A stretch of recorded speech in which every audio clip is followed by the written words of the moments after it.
কাল জন্মাষ্টমী। ফোন ঘাঁটতে না ঘাঁটতেই দেখতে পাচ্ছি যে অনেকেই তার বাড়ির গোপালকে অঙ্গরাগ করছে। আমার কিন্তু এই জিনিসটা ভীষণ ভালো লেগেছে। আমার গোপালকে এমনিতেই সাজাতে খুব ভালো লাগে। আর অঙ্গরাগ কিন্তু আমি এর আগে করিনি কোনো গোপালের। অনেক গোপালেরই আমি চোখ এঁকে দিয়েছি। তো তোমরা দেখতেই পেলে প্রথমে আমার বাড়ির গোপালের চোখটা কিন্তু আমি আগে এঁকে দিয়েছিলাম। অনেক দিন হয়ে গেছে।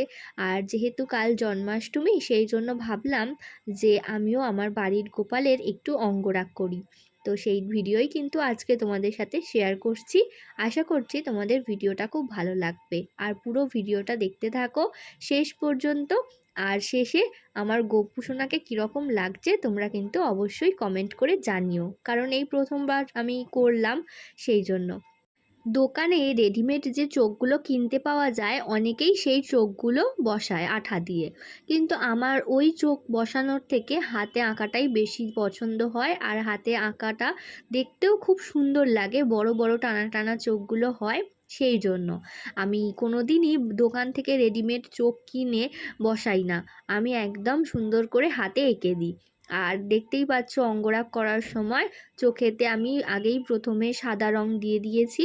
আর তার সাথে হাতের দুপাশে গলার হাড়ের জায়গাটায় আমি একটুখানি সাদা দিয়ে কলকা করে দিয়েছি। আর মাথার চুলের জায়গাটায় আমি কালো রং দিয়ে করে দিচ্ছি। আর একটা জিনিস, ছোট গোপালের কি হয়, চুল পরাতে গেলে একটুখানি অসুবিধা হয়। চুলের ওপর মুকুটটা পরাতে গেলে নয় এদিকে ওদিকে সরে যায়, নয় খুলে যায়। যেহেতু ছোট গোপাল, সেই জন্য আমি ভাবলাম যে এমনি সময় তো সবসময় চুল পরানোও যায় না, সেই জন্য একটু রং দিয়ে যদি করে দেওয়া যায় তাহলে এমনি সময় যদি চুল না পড়েও থাকে তাহলেও কিন্তু দেখতে খুব সুন্দর লাগবে। তোমরা যারা বাড়ির গোপালকে অঙ্গরাগ করতে চাও তারা কিন্তু 0 নাম্বার তুলি কিনে অঙ্গরাগ করতে পারো।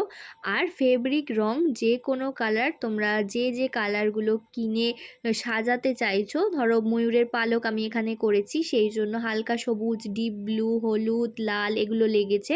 তো তোমরা যেরকম ডিজাইন করবে সেই সেই কালারগুলো কিনে নিও। চোখের বেসটা করার জন্য প্রথমেই সাদা দিয়ে দেবে।